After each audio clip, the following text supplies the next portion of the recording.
ये एक sand paper है और ये भला क्या ही कर सकता है। ऑस्ट्रेलियन प्लेयर्स को भी यही लगा था, लेकिन 3 ऑस्ट्रेलियन प्लेयर्स को बैन और ऑस्ट्रेलियन क्रिकेट की लेगेसी की धज्जियां उड़ा दी थी इस सैंड पेपर ने। Australian players David Warner, Steve Smith और कैमरन बैनक्रॉफ्ट जब 2018 में सैंड पेपर स्कैंडल में फंसे तो पूरा क्रिकेटिंग वर्ल्ड शॉक हो गया था। दुनिया की सबसे टॉप क्लास टीम, सिर्फ 2 साल पहले ओडीआई वर्ल्ड कप जीत चुकी ये टीम अब एक मैच जीतने के लिए चीटिंग का सहारा ले रही थी। और ऑस्ट्रेलियन प्लेयर्स के लिए चीटिंग कोई नया कॉन्सेप्ट नहीं है, पर इस मैच में दे टुक इट टू फार। अपनी ड्रेस या फिर अपने सलाइवा से बॉल को शाइन करके बॉल के बिहेवियर को चेंज करने की कोशिश तो कई बॉलर्स कर चुके हैं, लेकिन इन्होंने जो इस मैच में ग्राउंड में सैंड पेपर लाकर करा वो शेमफुल था। लेकिन ये स्कैंडल सिर्फ इस सैंड पेपर का नहीं था, बल्कि ये स्कैंडल एक माइंडसेट का था जिसमें चीटिंग को भी एक जीत की स्ट्रैटेजी माना जाता था। ऑस्ट्रेलियन प्लेयर्स का ये प्लान उन्हीं के करियर और ऑस्ट्रेलियन क्रिकेट की इज्जत पर भारी पड़ गया। ये स्टोरी है ऑस्ट्रेलिया के एरोगेंस, ग्रीड और एनिमोसिटी की। और अगर आप एक कैजुअल क्रिकेट फैन हो और सैंड पेपर स्कैंडल के बारे में अच्छे से नहीं जानते हो तो इस वीडियो को देख लो, काफी शॉकिंग चीजें पता चलने वाली हैं।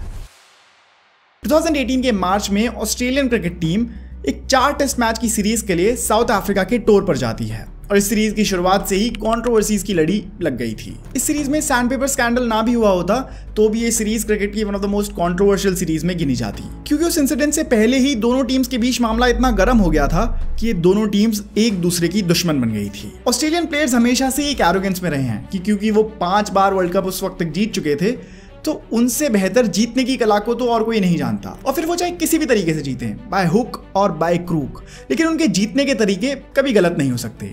लेकिन उनका यही win at all cost mindset उनके लिए इस सीरीज में भारी पड़ने वाला था। जब सीरीज की फर्स्ट टेस्ट मैच से शुरुआत होती है तभी से दोनों टीम्स के बीच की टेंशन काफी बढ़ने लगी थी। दूसरी इनिंग में जब नेथन लायन ने एबी डिविलियर्स को रन आउट करा तो डाइव लगा चुके डिविलियर्स उनके बिल्कुल नजदीक थे और इसी मोमेंट में नेथन लायन ने सेलिब्रेट करते हुए बॉल को डिविलियर्स के ही ऊपर गिरा दिया। ये तो गेम के मायनों से काफी गलत काम था। आप ऑपोजिशन टीम के प्लेयर को मॉक करो या फिर स्लेज करो वो तो समझ आता है, लेकिन सीधा सीधा बॉल उनके ऊपर गिरा देना ये तो मेरे हिसाब से क्रिकेट के गेम की जो इंटीग्रिटी है उसकी लाइन को क्रॉस करने जैसा था और काफी डिसरिस्पेक्टफुल था, स्पेशली डिविलियर्स के लिए जिनके लिए ये उनकी आखिरी टेस्ट सीरीज होने वाली थी। उनको इस तरह की डिसरिस्पेक्ट देना ये तो काफी क्लासलेस था। फिर इसी टेस्ट में हुए एक टी ब्रेक के दौरान जब दोनों टीम्स स्टेयर केस से होकर अपने अपने ड्रेसिंग रूम्स की तरफ जा रही थी तब डेविड वार्नर और South African captain Quinton de Kock के बीच एक काफी हीटेड कॉन्फ्रंटेशन हुई जिसमें वार्नर बिल्कुल अपना कंट्रोल खोते हुए दिख रहे थे। इस पूरे मैच में ही वार्नर की बॉडी लैंग्वेज काफी अटैकिंग और अग्रेसिव थी। और अब ये उनका डी कॉक के साथ ऑफ द फील्ड एक्सचेंज जिसमें उन्होंने बताया कि डी कॉक ने पहले उनकी वाइफ पे कुछ कॉमेंट करा था इसीलिए वो इतने अग्रेसिव हुए। दोनों टीम्स के प्लेयर्स ने बीच बचाव करा और किसी तरह ये मैच खत्म हुआ। सेकेंड टेस्ट में एक और कॉन्ट्रोवर्सी आई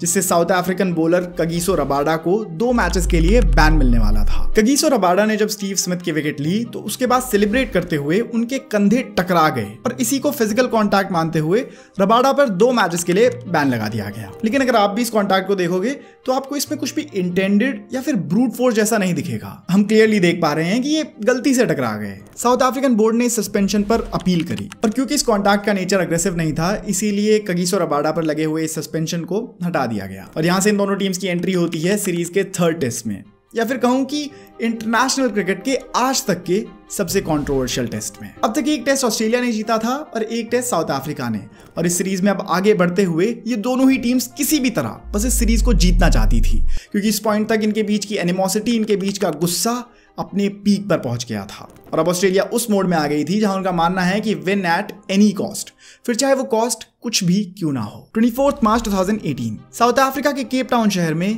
न्यूलैंड्स क्रिकेट ग्राउंड, तीसरे टेस्ट का 3rd day. South Africa batting कर रही थी और करीब 43rd ओवर के बाद ऑस्ट्रेलियन प्लेयर कैमरन बैनक्रॉफ्ट को दिखाया जाता है और ये विजुअल्स शॉकिंग थे। बैनक्रॉफ्ट बॉल को शाइन देने के लिए बॉल को किसी येलो ऑब्जेक्ट से रब करते हुए दिख रहे थे। फिर ये दिखा कि उन्होंने बॉल को काफी रब करने के बाद उस येलो ऑब्जेक्ट को अपनी पॉकेट में डाल लिया। साउथ अफ्रीकन ब्रॉडकास्टर्स ने अपने एडवांस कैमरास के जरिए कैमरन बैनक्रॉफ्ट को ये करते हुए देख लिया और इसी के विजुअल्स उन्होंने ग्राउंड पर बड़ी स्क्रीन पर दिखा दिए और पूरी दुनिया में टेलीविजन पर दिखा दिए। अब साउथ अफ्रीकन टीम से लेकर कमेंटेटर से लेकर एम्पायर्स तक हर कोई कंफ्यूज था और हर कोई समझना चाह रहा था कि भला कैमरन बैनक्रॉफ्ट ये क्या कर रहे हैं और ये जो इनके हाथ में ये येलो ऑब्जेक्ट है ये क्या है। जैसे ही बैनक्रॉफ्ट को पता लगा कि कैमराज ने उन्हें ये करते हुए देख लिया है, उन्होंने पैनिक करते हुए उस येलो ऑब्जेक्ट को अपनी पॉकेट से निकाला और अपने ट्राउजर के सामने वाले हिस्से में छुपा लिया। लेकिन एम्बैरेसिंग बात यह है कि कैमराज ने उन्हें ये करते हुए भी पकड़ लिया। लेकिन मेन क्वेश्चन ये है कि बैनक्रॉफ्ट आखिर सोच क्या रहे थे कि क्या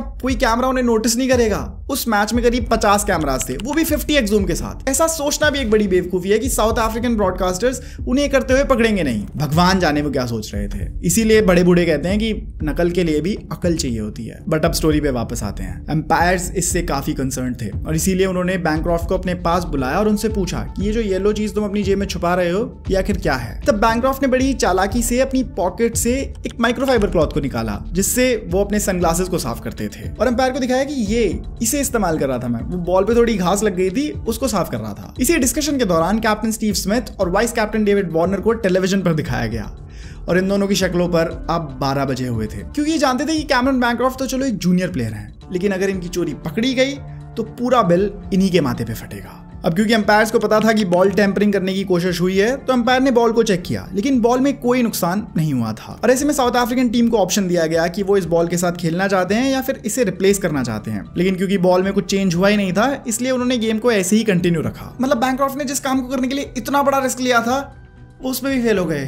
हे भगवान, बैनक्रॉफ्ट तेरी किस्मत बेकार है भाई। फिर मैच का एंड आया और अब होनी थी प्रेस कॉन्फ्रेंस, जिसमें कैप्टन स्टीव स्मिथ और कैमरन बैनक्रॉफ्ट प्रेस के सामने आए। बैनक्रॉफ्ट ने प्रेस को बताया कि आज मैच में मेरे पास एक ऐसा मौका आया था जिसमें मैं एडिसिव टेप से बॉल का बिहेवियर चेंज कर सकूं और अनफॉर्चुनेटली ऐसा मैंने करा और मैं इसको काफ़ी रिग्रेट करता हूँ। और यहाँ पे एक और बड़ी प्रॉब्लम ये थी कि ये लोग अभी भी झूठ बोल रहे थे और इन्होंने जो सबको बताया कि ये एडिसिव टेप का इस्तेमाल कर रहे थे बॉल की शेप को चेंज करने के लिए, लेकिन असल में सच्चाई कुछ और थी। आपको तो पता ही है किस चीज़ का इस्तेमाल कर रहे थे, आपने वीडियो का टाइटल देख लिया है, लेकिन लोगों के सामने वो सच्चाई आनी अभी बाकी थी। और साथ ही स्टीव स्मिथ ने प्रेस कॉन्फ्रेंस में ये भी कहा कि ये जो भी कुछ हुआ है इसमें हमारी टीम के कोच या फिर ट्रेनिंग स्टाफ या फिर मैनेजमेंट स्टाफ या फिर बोर्ड किसी को कोई नॉलेज नहीं थी और ये सिर्फ हम प्लेयर्स नहीं मिलकर करा था। साफ साफ दिख रहा था कि स्टीव स्मिथ अब डैमेज कंट्रोल कर रहे हैं।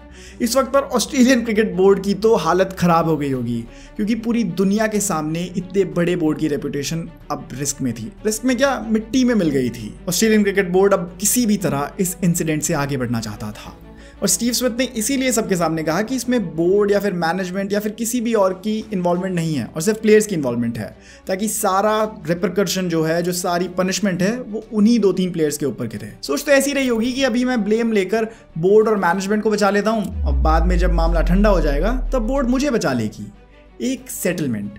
लेकिन वेल ओ वेल, ये तो बस इनके डैमेज की शुरुआत थी। आप स्टीव स्मिथ की हिम्मत सोचो कि उन्होंने इसी प्रेस कॉन्फ्रेंस में कहा था कि मुझे नहीं लगता कि मुझे ऑस्ट्रेलियन टीम की कैप्टनसी छोड़नी चाहिए। ये एक वन ऑफ इवेंट था और ऐसा आगे कभी कुछ नहीं होगा। मतलब आप पब्लिक को बस आश्वासन दे दो कि आगे ऐसा कभी कुछ नहीं होगा और अभी मैं कैप्टन बना रहता हूँ। भाई, इतना बड़ा स्कैंडल और तुम्हें अभी भी अपनी कैप्टनसी की पड़ी है। बैनक्रॉफ्ट और स्टीव स्मिथ की इस एक्सेप्टेंस ने सभी क्रिकेट फैंस को शॉक कर दिया था और अब पूरा क्रिकेटिंग वर्ल्ड इसी मुद्दे पर बात कर रहा था। इसी के बाद दुनिया के बिल्कुल दूसरे हिस्से में English player Stuart Broad press से बात करते हुए ये कहते हैं कि ऑस्ट्रेलियन क्रिकेट के लिए ये कोई नई बात नहीं है कि वो बॉल के साथ छेड़छाड़ी कर रहे हों, क्योंकि इसी साल जब हम एशेस खेल रहे थे तब उनकी बॉल एक ऐसी पिच पर टर्न कर रही थी जिस पिच में टर्न होने की कोई चांस ही नहीं थी। इस तरह की बातें पूरी दुनिया में होने लगी, जहां हर कोई ऑस्ट्रेलियंस को विलन ही बता रहा था। यहीं से ऑस्ट्रेलियन क्रिकेट बोर्ड ने इस मैटर को अच्छे से इन्वेस्टिगेट करना शुरू करा और यहीं से काफी शॉकिंग चीजें सामने आने लगी। पता चला कि टीम के वाइस कैप्टन डेविड वार्नर, जो अब तक प्रेस से बचे हुए घूम रहे थे, ये सब असल में उन्हीं की प्लानिंग से हुआ था। यहीं पे कैमरन बैनक्रॉफ्ट ने एक्सेप्ट करा कि वो येलो ऑब्जेक्ट जिसको वो अभी तक एक टेप बता रहे थे, वो असल में एक सैंड पेपर था। And this was shocking. Cricket ground के बाहर की कोई चीज ग्राउंड में लाकर बॉल की शेप चेंज करने की कोशिश करना, दिस वॉज नॉट एक्सेप्टेबल। मान लो कोई सलाइवा से करे, कोई कपड़े से घिस के करे, वो समझ आता है कि भाई ग्राउंड है, उन्हीं चीज़ों को इस्तेमाल करके कर लिया, लेकिन ग्राउंड के बाहर से स्पेशली कोई चीज़ लाना, इसके बाद तो फिर कुछ भी पॉसिबल है ना यार। आप कुछ भी ला सकते हो, आप कोई ऐसा स्पेशल मटेरियल ला सकते हो जिससे बॉल की शेप और ज़्यादा तेज चेंज हो जाए। मतलब it opens the door to a lot of problems and this was not acceptable. अच्छा, अब वैसे सवाल आता है कि सैंड पेपर असल में आया कहाँ से।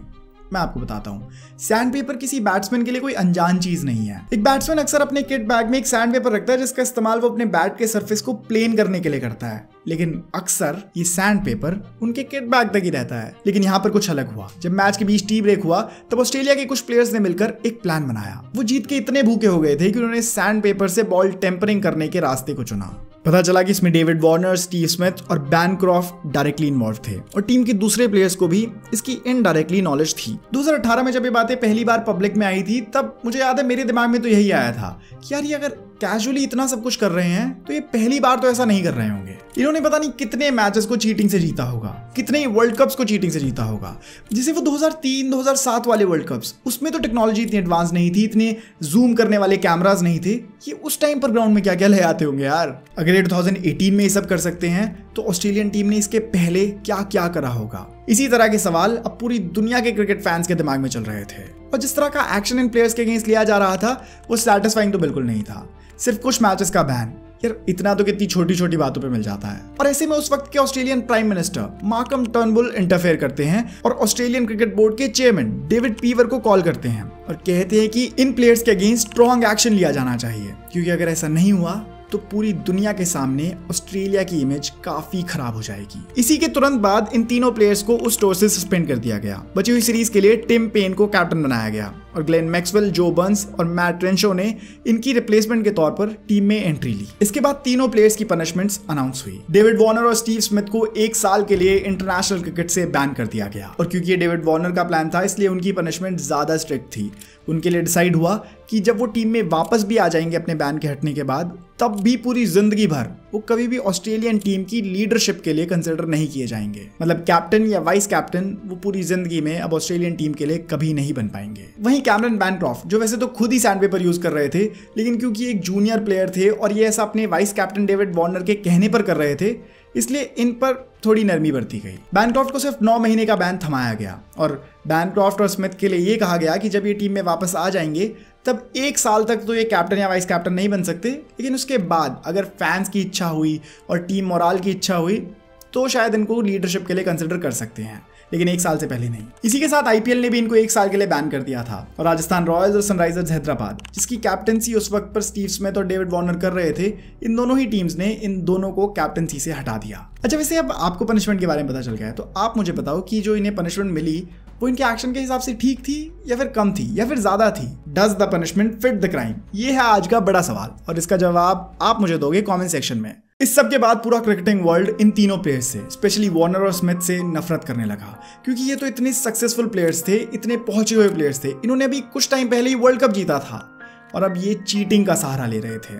This was shameful. उनकी रेपुटेशन बिल्कुल मिट्टी में मिल गई थी और एक वक्त पर जो लोग उनके फैन हुआ करते थे अब वो ये चाहने लगे थे कि ये बैन के बाद भी कभी क्रिकेट में वापस लौट कर ना आए। इसके बाद तीनों प्लेयर्स ने अलग अलग आकर प्रेस कॉन्फ्रेंसेस करी जहां वो अपने एक्शंस के लिए लोगों से माफी मांग रहे थे। स्टीव स्मिथ इसी प्रेस कॉन्फ्रेंस में रोते हुए दिखे, रिग्रेट उनके चेहरे पर दिख रहा था और इस पूरे स्कैंडल से अब उनकी मेंटल हेल्थ भी काफी डिस्ट्रॉय हो रही थी। डेविड वार्नर ने रिग्रेटफुली अपनी गलती को माना और ये तक कहा कि शायद अब मैं वापस कभी इंटरनेशनल क्रिकेट में नहीं दिख पाऊंगा। तीनों ने अपनी गलती मानी और अपनी पनिशमेंट को एक्सेप्ट करके इस पूरे स्कैंडल से आगे बढ़ने का फैसला करा। उनके एक्शंस ने अनडाउटेडली ऑस्ट्रेलियन क्रिकेट की लेगेसी पर हमेशा के लिए दाग लगा दिए थे, लेकिन this was the time to move on. साल भर बाद इन तीनों प्लेयर्स के बैन का टाइम खत्म हुआ और इन तीनों ने ही टीम में वापसी करी। वक्त लगा, लेकिन अपनी सॉलिड परफॉर्मेंस के दम पर स्टीव स्मिथ और डेविड वार्नर ने अपनी खोई हुई रिस्पेक्ट वापस कमानी शुरू कर दी। यहीं से डेविड वार्नर की पर्सनालिटी में भी मानो एक शिफ्ट देखने को मिला। जहां वो पहले बहुत ही मीन और रूथलेस हुआ करते थे, अब वहीं उन्होंने अपनी सॉफ्टर साइड को एम्ब्रेस करना शुरू कर दिया, जो फैंस को भी काफी पसंद आया। कमबैक भी हुआ, रिडेम्पशन भी हुआ, लेकिन ये किस्सा ऑस्ट्रेलियन क्रिकेट को या फिर पूरी दुनिया के क्रिकेटिंग वर्ल्ड को एक बड़ी ही इंपॉर्टेंट चीज सिखा गया कि वो विन एट ऑल कॉस्ट वाली मेंटालिटी तो ठीक है, लेकिन एक बार पहले उस कॉस्ट को ढंग से समझ लेना, क्योंकि कहीं उस कॉस्ट का रिग्रेट विक्ट्री की ग्लोरी से बड़ा ना हो। खैर, अब हमारी इंडियन क्रिकेट की ऑस्ट्रेलियन टीम के साथ एक टेस्ट सीरीज चल रही है, बॉर्डर गावस्कर ट्रॉफी, और इसको देखने में बड़ा मजा आ रहा है और इसीलिए मैंने फैसला करा कि मैं आपको इस वीडियो के जरिए ऑस्ट्रेलियन टीम के अंदर का मामला समझा दूं। मुझे तो ऑस्ट्रेलियन टीम के मैचेस देखने में बहुत मजा आता है, क्योंकि इन मैचेस में कुछ मिले या ना मिले, लेकिन ड्रामा पूरा देखने को मिलता है। बाकी आपको वीडियो कैसी लगी मुझे कॉमेंट्स में जरूर बताइएगा। और ये जो मैं इंडिया वर्सेस साउथ अफ्रीका की वीडियो इंडियन जैकेट पे बना रहा हूँ, यही तो जलवा है यार, यही करने में मुझे मजा आता है। इसीलिए इसी बात पर आप इस वीडियो को लाइक कर दो, चैनल को सब्सक्राइब कर दो। मैं मिलूंगा आपको अगली वीडियो में, तब तक सायोनारा, बाय बाय।